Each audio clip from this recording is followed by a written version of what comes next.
नमस्कार दोस्तों। देखिए 13 दिसंबर 1946 को जो पंडित जवाहरलाल नेहरू थे उन्होंने एक प्रस्ताव दिया था जिसको कहते थे उद्देश्य प्रस्ताव। वही उद्देश्य प्रस्ताव 22 जनवरी 1947 को सर्वसम्मति के साथ जो है यूनिनिमस जिसको कहते हैं स्वीकार कर लिया गया।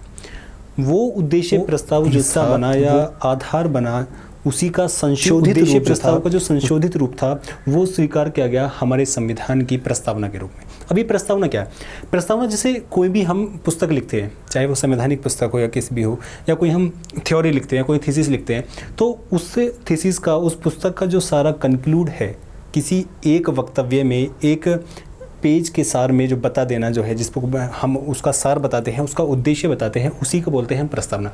उसी तरह जो हमारी संवैधानिक बुक है, संवैधानिक बुक का भी जो हमारा सारा सार जो बताया गया है, जो सार जिसे कहते हैं ना, उसके आदर्श जो पूरे संविधान की बनाने के या उसके संविधान का हमारा आखिर मोटिव क्या है, वो सारा जो बताया गया है वो बताया गया है हमारी प्रस्तावना में। अगर हम प्रस्तावना को पढ़ें तो उसमें हम उस संविधान जो है उसकी प्रकृति क्या है वो हम वहाँ से समझ सकते हैं। अब उसी प्रस्तावना में अब ये होने लगा एग्जामों कि उस प्रस्तावना के जो शब्द है उन शब्दों को उठाकर मतलब बहुत क्वेश्चन आने लगे। आज उन्हीं शब्दों का, उन्हीं एक एक वर्ड का हम मतलब समझने की कोशिश करेंगे, उनका पोस्टमार्टम करेंगे। देखिए पहले हम जो है पुस्तक पढ़ लेते हैं। जैसे आप इस शब्द से भली बातें परिचित होंगे कि हम भारत के लोग, we the people of India, इस तरह से। अभी जो प्रस्तावना है, प्रस्तावना को पहले आज पढ़ने की कोशिश करते हैं थोड़ा। देखिए, हम भारत के लोग भारत को एक संपूर्ण प्रभुत्व संपन्न समाजवादी धर्मनिरपेक्ष लोकतांत्रिक गणराज्य बनाने के लिए और इसके समस्त नागरिकों को सामाजिक, आर्थिक और राजनीतिक न्याय, विचार, अभिव्यक्ति, विश्वास, धर्म और उपासना की स्वतंत्रता, प्रतिष्ठा और अवसर की समता प्राप्त कराने के लिए तथा व्यक्ति की गरिमा और राष्ट्र की एकता तथा अखंडता सुनिश्चित करने वाला बंधुत्व बढ़ाने के लिए दृढ़ संकल्पित होकर अपनी संविधान सभा में आज दिनांक 26 नवंबर 1949 को एतद द्वारा इस संविधान को अंगीकृत, अधिनियमित और आत्मर्पित करते हैं। देखिए ये पढ़िए, आपको ऐसा लगा होगा कि जैसे संस्कृत का कोई श्लोक चल रहा है। मतलब भाषा थोड़ी सी कठिन है, लेकिन उस कठिनता को भी दूर करने के लिए आज हम इस क्लास को लेके आए हैं। जो इसके शब्द है, देखिए समाजवादी है, धर्मनिरपेक्ष है, लोकतांत्रिक है, और ये अभिव्यक्ति है, धर्म, विश्वास, उपासना, इस तरह के शब्द है, एकता, अखंडता है, एतद द्वारा अंगीकृत, अधिनियमित। मतलब बड़े कठिन शब्द हैं। उन कठिन शब्दों को आज जो है हम थोड़ा सा आसान बनाने की कोशिश करेंगे। उससे पहले ये देख लेते हैं कि जैसे एक जो मैंने क्वेश्चन देखा था, वो देखा था कि हमारी प्रस्तावना में भारत शब्द कितनी बार इस्तेमाल हुआ है। देखिए 2 बार। हम भारत के लोग भारत को, प्रस्तावना में भारत शब्द 2 बार इस्तेमाल हुआ है। और उसी तरह जैसे इस आखिर प्रस्तावना जो है, प्रस्तावना से हमें कितनी चीज़ें पता लगती हैं। जो हमें सबसे पहली चीज़ें जो है, जैसे 4 चीज़ें हैं। पहली चीज़ है कि संविधान के अधिकार का स्रोत हमें इससे पता लगता है कि संविधान कहाँ से अपनी शक्तियाँ लेता है। संविधान की शक्तियों के जो अधिकार है ना, उसका स्रोत पता लगता है। शक्ति कहाँ से ले रहा है, क्या बोल रहा है पहले, हम भारत के लोग क्या कर रहे हैं। पहले ये देखिए और लास्ट ये देखिए कि हम भारत के लोग इस संविधान सभा में इसको, संविधान को अंगीकृत, अधिनियमित और आत्मर्पित करते हैं। किसकी बात कर रहा है, हम भारत के लोग। तो शक्तियाँ जो है, पावर कहाँ से ले रहा है, ये संविधान पावर ले रहा है भारत के लोगों से। अगर आपसे पूछे कोई कि संविधान के जो अधिकार है, उनका जो स्रोत है, जो शक्ति है, वो कहाँ से, भारत के लोगों से। दूसरी कि भारत की प्रकृति जो है, भारत की प्रकृति किस तरह होगी। देखिए वो भी हम प्रस्तावना से देखते हैं कि भारत की प्रकृति किस तरह होगी, कि जो भारत की प्रकृति है वो समाजवादी होगी, धर्मनिरपेक्ष होगी, लोकतांत्रिक होगी, और जहाँ वहाँ पर सामाजिक, आर्थिक, राजनीतिक और न्याय मिलेगा। ये भारत की जो है प्रकृति के बारे में। ठीक। जो तीसरा है वो है संविधान का उद्देश्य। इसका पर्पज क्या है संविधान का, संविधान का उद्देश्य क्या है। उद्देश्य आप वहीं से देख सकते हैं कि कैसे। उद्देश्य है कि लोगों को न्याय देना, विचार, अभिव्यक्ति, धर्म, विश्वास व उपासना की उनको फ्रीडम देना, ताकि वो कोई भी अपना धर्म को मान सके, कुछ भी अपने विचार रख सके, जहाँ तब तक कि जब तक कि देश की अखंडता को, देश की जो है इंटीग्रिटी को हानि न पहुँचे। ठीक। ये उस संविधान का जो है उद्देश्य है। और अवसरों की समानता लोगों को प्रदान करना। ऐसे नहीं कि किसी को सिर्फ इस आधार पर अवसरों से वंचित किया जाए कि वो किसी धर्म विशेष का है, वो किसी जाति विशेष का है, वो किसी क्षेत्र विशेष का है, किसी लिंग विशेष का है। तो सभी को जो है अवसर की समानता मिले, ये हमारे इस संविधान का जो है उद्देश्य है। जो चौथी चीज़ इससे पता लगती है वो लगती है कि संविधान के लागू होने की तिथि। संविधान के लागू होने की तिथि क्या है। देखिए इस संविधान सभा में आज दिनांक 26 नवंबर 1949 को हम इसे अंगीकृत, अधिनियमित और आत्मर्पित करते हैं। ये है संविधान के उद्देश्य जो संविधान ने इसमें अपनी प्रस्तावना में हमें इनका जो है आभास कराया है या इनका हिंट दिया है। अब इसमें जो आगे जैसे हम इन एक एक शब्दों को पकड़ते हैं, कुछ शब्द है जो मैं लेके आया हूँ, लगभग ये 5 और 4 लगभग 9 शब्द हैं। 9 शब्दों को पोस्टमार्टम करने की कोशिश करते हैं, सभी का मतलब समझने की कोशिश करते हैं। देखिए पहला शब्द है हमारा,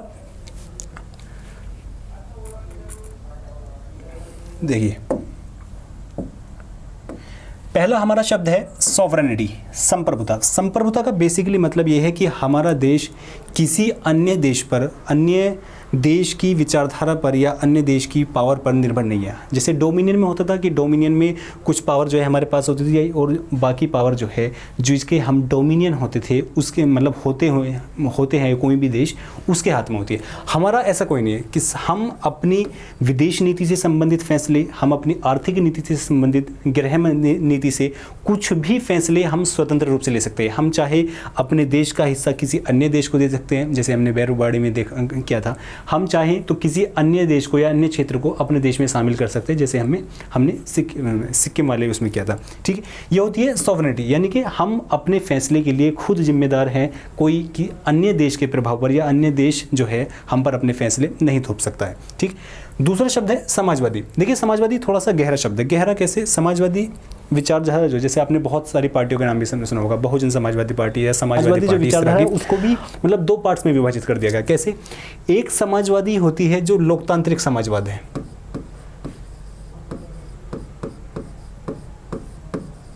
ठीक। एक समाजवाद है साम्यवादी समाजवाद।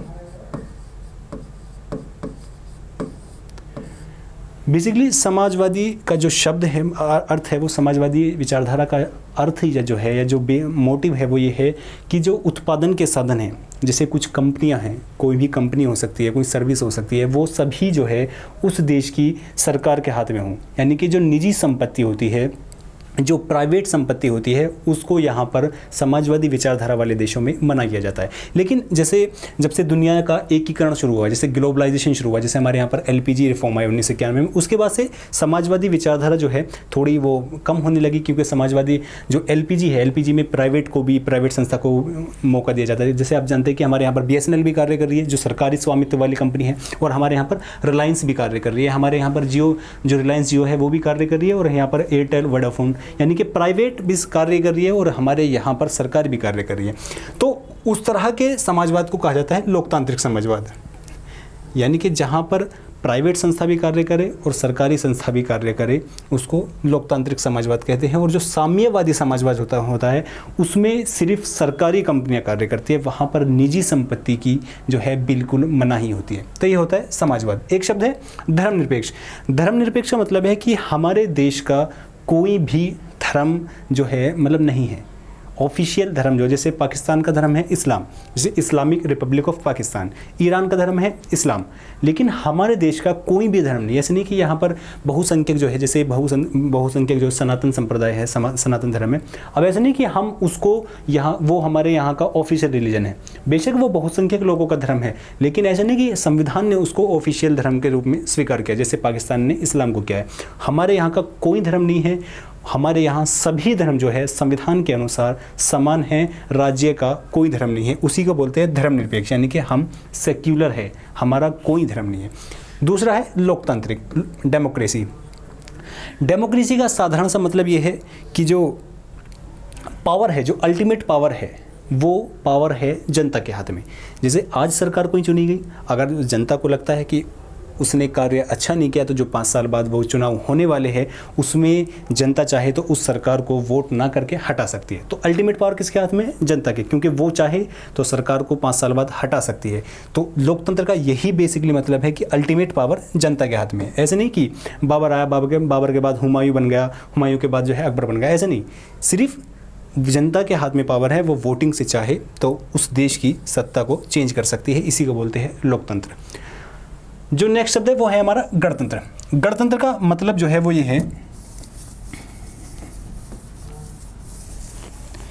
कि जो देश का जो राष्ट्रीय अध्यक्ष होता है वो उसका चुनाव होता है। कैसे? जैसे हमारे यहाँ के राष्ट्रीय अध्यक्ष होते हैं राष्ट्रपति। अब राष्ट्रपति ऐसे तो है नहीं कि वंश के आधार पर चुने जा रहे हैं, कि उसने जिसका वंश के आधार पर नंबर आया कि उसका पोता बन गया, उसका पड़पोता बन गया। जो इलेक्शन में जो कंटेस्ट करेगा, जो जीतेगा, वही हमारे देश का राष्ट्रीय अध्यक्ष होगा। जिस देश के मतलब जिस लोकतांत्रिक देश में राष्ट्रीय अध्यक्ष का चुनाव होता है, इलेक्शन होता है, उसी को बोलते हैं हम गणतंत्र। देखिए ये दोनों शब्द दोनों मिलते जुलते मतलब एक दूसरे से रिलेटेड है। डेमोक्रेसी जो लोकतांत्रिक देश होते हैं वो ज़रूरी नहीं कि गणतंत्र भी हो।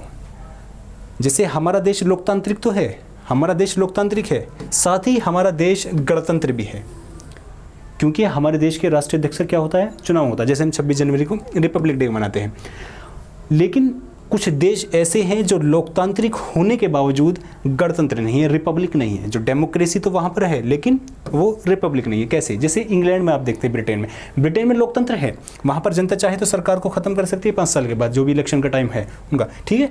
लेकिन वहाँ पर जो राष्ट्राध्यक्ष होता है, जो राजा होता है वहाँ पर या क्वीन होती है, उसका वहाँ पर इलेक्शन नहीं होता है। वो वंश के आधार पर जिसका नंबर आता है वो वहाँ का राष्ट्राध्यक्ष बन जाता है। इसलिए इंग्लैंड में डेमोक्रेसी है लेकिन गणतंत्रता या गणतंत्र जो है वो नहीं है। हमारे यहाँ पर लोकतंत्र भी है और हम गणतंत्र भी है, ठीक है।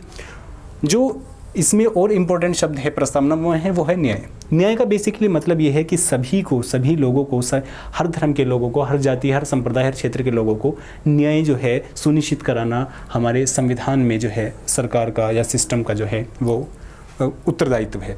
एक है स्वतंत्रता। स्वतंत्रता का मतलब कि व्यक्तियों पर कोई विचार जो है थोपे ना जाए। स्वतंत्रता वो नहीं कि मतलब बेड़ियों से, वो ठीक है, वो स्वतंत्रता का मतलब वो भी है। लेकिन यहाँ पर जो स्वतंत्रता का मतलब है वो है कि रूढ़िवादिता से स्वतंत्रता, या मतलब किसी पर हम अपने विचार न थोपे। कोई चाहे तो अपने मर्जी से या अपने हिसाब से अपने विचारों को पेश कर सके, कार्य कर सके और अपने फैसले जो है जो उसके हित में है। बाकी वो किसी के, ऐसा नहीं कि किसी का हमारा हित उसमें है, यदि हम किसी का अहित कर रहे हैं, हम किसी को नुकसान पहुंचा रहे हैं और वो फैसला ले रहे हैं, हम कह रहे हैं कि ये तो मतलब ये तो हमारी स्वतंत्रता है। आपकी स्वतंत्रता जो है तभी तक है जब तक उससे किसी का अहित ना हो। यदि आप उस लेवल तक अपनी स्वतंत्रता को सीमित रख रहे हैं कि आपका हित है लेकिन किसी का अहित नहीं हो रहा है उसमें, तो वो स्वतंत्रता की गारंटी आपको संविधान में दी गई है। समता, इक्वलिटी का मतलब है कि आपको सभी अवसरों में जो है समान अवसर दिया जाए। जैसे आर्टिकल 16 में कि अवसरों की समानता भी है, कि आपको ऐसे नहीं कि आपको किसी धर्म विशेष का होने से, किसी जो है जाति विशेष का होने से आपको किसी ऑफिस में या किसी सरकारी कार्यालय में या कहीं पर भी या किसी नौकरी में प्रतिनिधित्व से आपको वंचित किया जाए।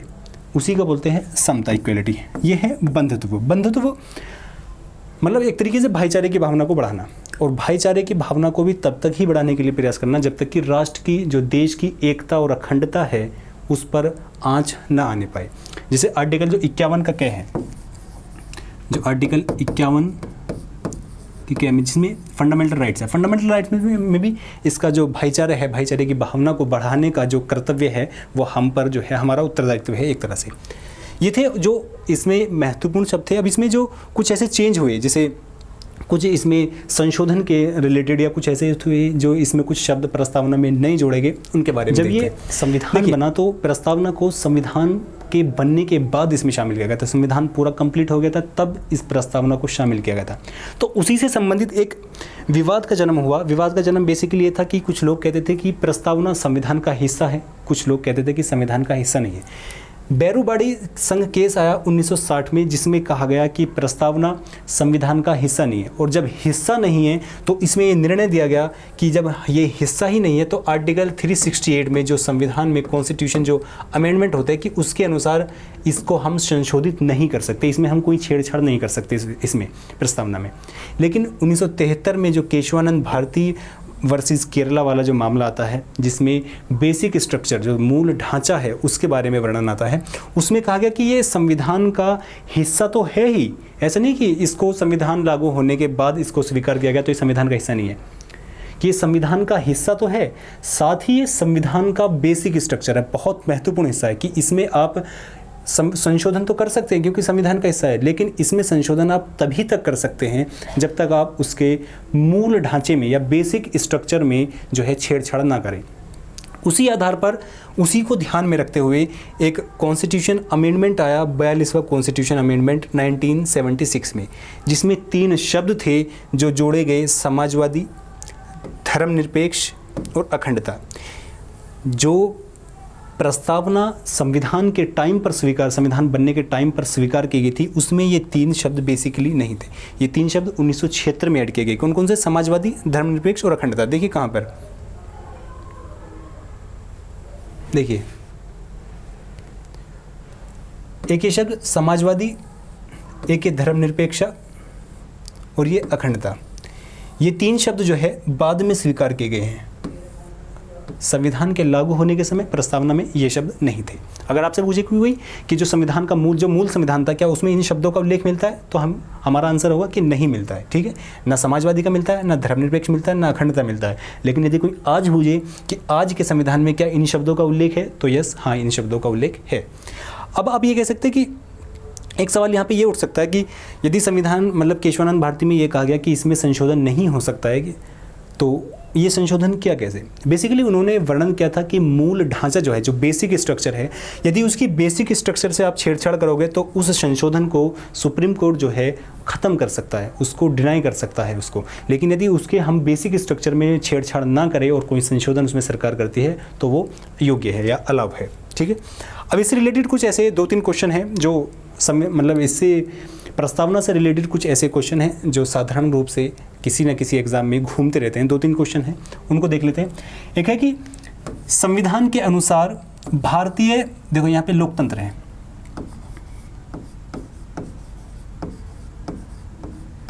ठीक है, संविधान के अनुसार भारतीय लोकतंत्र के आदर्शों को हम कहाँ देख सकते हैं कि हम, मतलब जो हमारे लोकतंत्र है, जो उसका आदर्श है, उसका आइडल है, उसको हम कहाँ देख सकते हैं? भाग 1 में, 2 में, 3 में या प्रस्तावना में? ऑब्वियसली प्रस्तावना हम पढ़ रहे हैं तो जाहिर सी बात है, यहाँ तो कोई मतलब दुविधा की बात ही नहीं है कि प्रस्तावना इसका आंसर होगा। लेकिन यदि अलग से आपको आंसर आता है तो उसके आदर्श जो है, क्योंकि हम हर तरह का न्याय यहाँ पर उपलब्ध कराने की बात कर रहे हैं, हम हर तरह की यहाँ पर समता, हर तरह की मतलब स्वतंत्रता की बात कर रहे हैं, तो आदर्श हमें कहाँ मिलेंगे? प्रस्तावना में।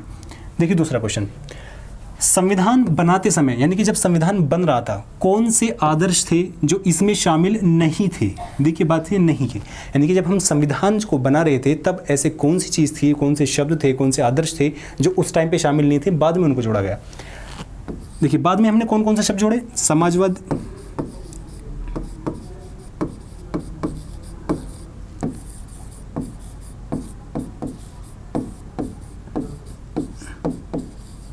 धर्मनिरपेक्ष और अखंडता। कौन सा शब्द हमारे ऑप्शन में? समाजवादी। यदि कहें कि शामिल नहीं था तो कौन सा आंसर होगा इसका? समाजवादी शब्द था जो उसमें संविधान बनाते समय शामिल नहीं था, लेकिन आज क्या है? आज ये शामिल है। देखिए जो लास्ट एक क्वेश्चन हो रहे हैं वो है कि किस अधिनियम में या किस केस में कहा गया था कि प्रस्तावना जो है संविधान का अभिन्न अंग है? देखिए बैरूबाड़ी में कहा गया था, ये 2 केस है जो प्रस्तावना से रिलेटेड है। बैरूबाड़ी केस में कहा गया था कि जो संविधान, जो प्रस्तावना है, प्रस्तावना संविधान का हिस्सा नहीं है, और ये यदि नहीं है तो आर्टिकल 360 के अनुसार उसमें क्या संशोधन भी नहीं हो सकता है। लेकिन केशवानंद भारती में कहा गया कि ये संविधान का हिस्सा तो है ही, कि संविधान का हिस्सा तो है, बाकी ये संविधान का इम्पोर्टेंट हिस्सा है, यानी कि बेसिक स्ट्रक्चर है ये एक तरह से, कि बहुत इंपॉर्टेंट है कि इसमें आप इसकी जो बेसिक विचारधाराएं हैं, जो बेसिक चीज़ें हैं, आप उसमें जो है संशोधन नहीं कर सकते हैं। तो किस में कहा गया? केशवानंद भारती केस 1973 में। ठीक है, एक केस हो रहा था उसमें यही कहा गया था कि जो संविधान है उसमें यही इसी बात को जो है दोबारा दोहराया गया था कि प्रस्तावना संविधान का एक अभिन्न अंग है जिसको छेड़छाड़ जो है, जिसके मूल ढांचे में छेड़छाड़ जो है नहीं की जा सकती। तो ये था हमारा जो प्रस्तावना से रिलेटेड हमारा टॉपिक था, उसके सारे शब्दों को देखा हमने। आशा करता हूँ कि प्रस्तावना से रिलेटेड जो शब्दों की जो उसकी शब्दावली में जो मतलब जटिलता थी वो आपके लिए थोड़ी सी आसान हुई होगी। शुक्रिया।